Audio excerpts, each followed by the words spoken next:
Lanjut ke sharing berikutnya yang sudah dinanti-nanti dan penasaran banget, aku juga berharap banget. Kita sambut sharing dari Kak Furki, tepuk tangan dulu.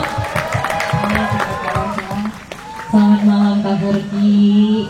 Nah, ini di sini banyak banget teman-teman pasti juga bertanya-tanya dan pengen dengar cerita dari Kak Furki nih. Kemarin kan baru selesai ekspedisi ke Spantiktik ya.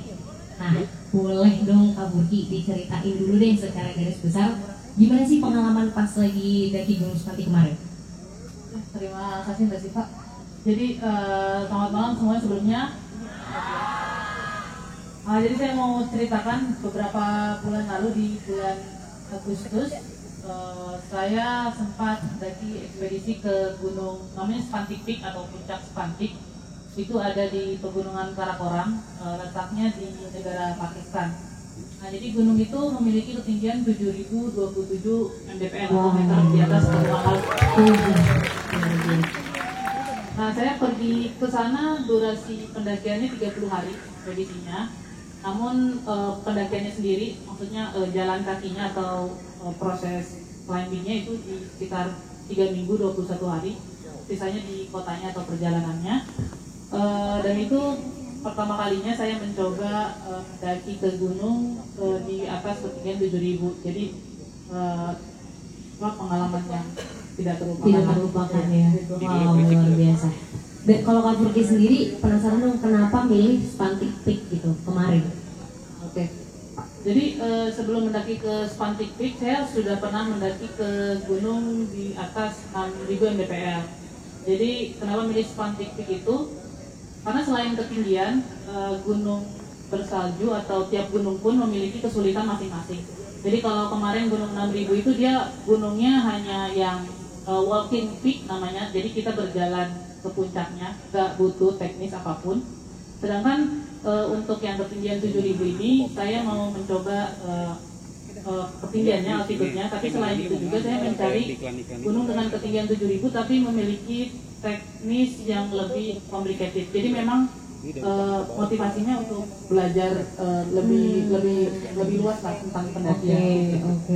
Jadi sama sekalian belajar yaitu membuat video dengan kesulitan seperti itu. Jadi memang mau mencoba. Waktu itu sih goalsnya memang belajar. Jadi bukan puncak sebenarnya. Tapi alhamdulillah kemarin sampai ke puncak. wow, keren banget, luar biasa Kak Furki. Nah, penasaran nih kan karena Spantik Peak itu jauh ya, maksudnya di luar negeri. Teman-teman di sini juga pasti penasaran nih. Mungkin boleh di-share secara singkat Kak Furki.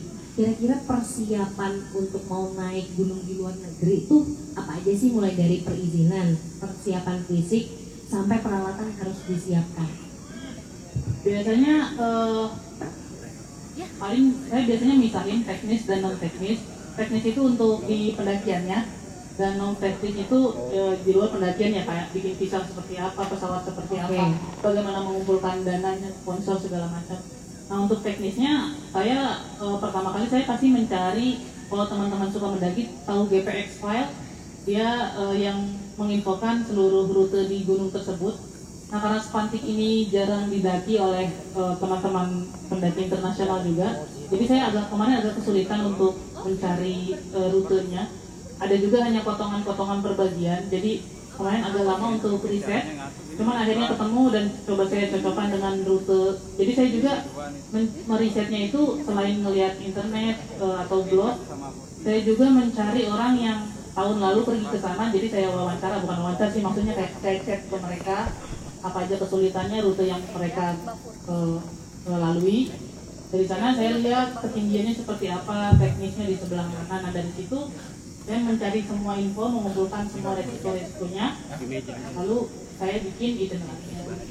Oke, jadi di awal untuk penting banget untuk tahu dulu ya, untuk kenal dulu ibaratnya sama gunungnya. Karena kalau misalnya setelah saya riset ternyata waduh jauh banget dari kemampuan saya nggak akan pilih itu gitu. Oh gitu.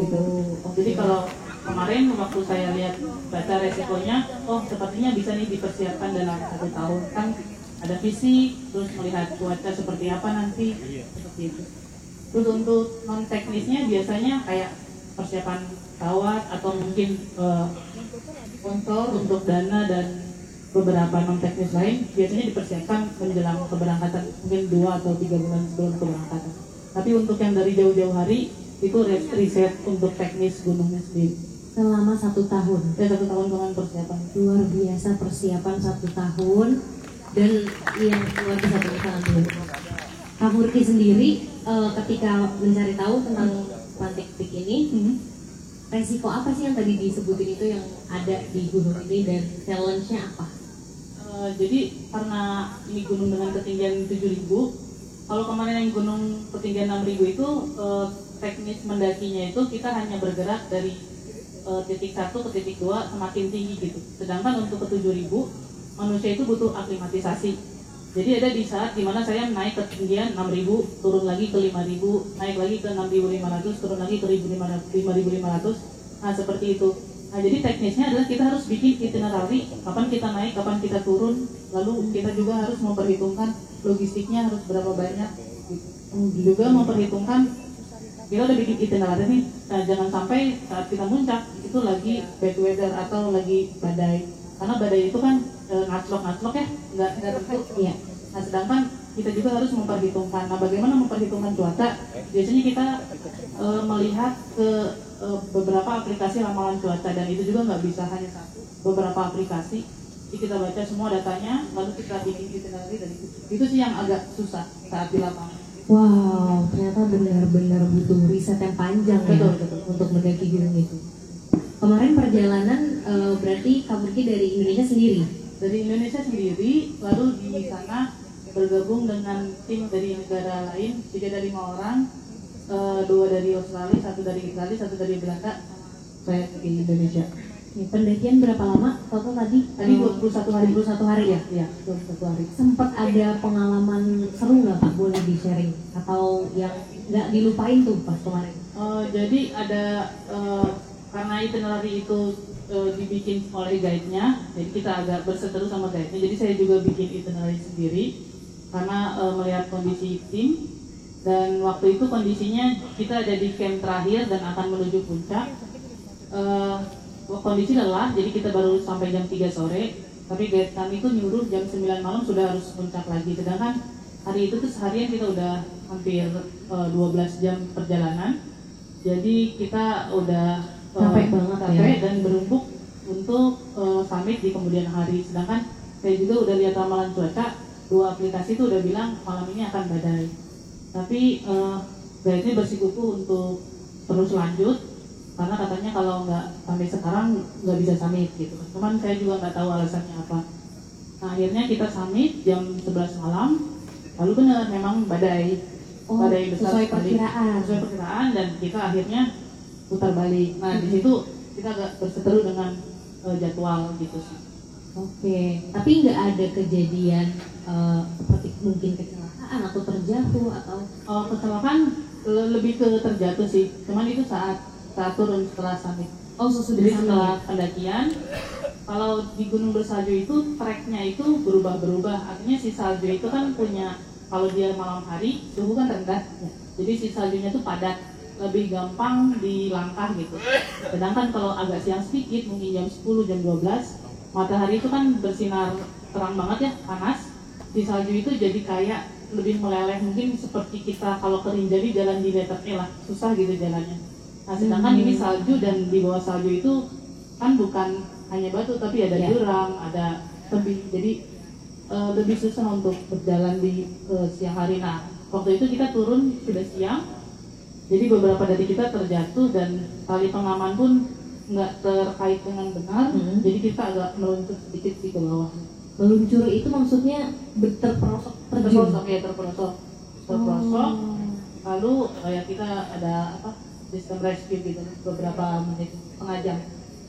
Oke, itu sistem rescue itu berarti per orang udah harus tahu harus melakukan apa gitu? Iya, harus tahu. Jadi kadang kan alat yang kita bawa kalau nggak lengkap kita akan susah untuk rescue. Cuman karena saya prepare sendiri ya, sebenarnya kan harusnya di-provide oleh tim. Cuman kalau saya sukanya bawa sendiri karena takutnya saya yang hilang sendiri gitu, atau saya yang terjerembab sendiri. Jadi waktu itu sih aman aja. Luar biasa, tepuk tangan, hebat banget Kak Furki. Nah, dengar-dengar boleh diceritain yaitu di luar negeri pakai sandal laki gimana Kak testimoni? Jadi layering di sana kan beda-beda ya. Tapi yang pasti sangat dingin kan di sana.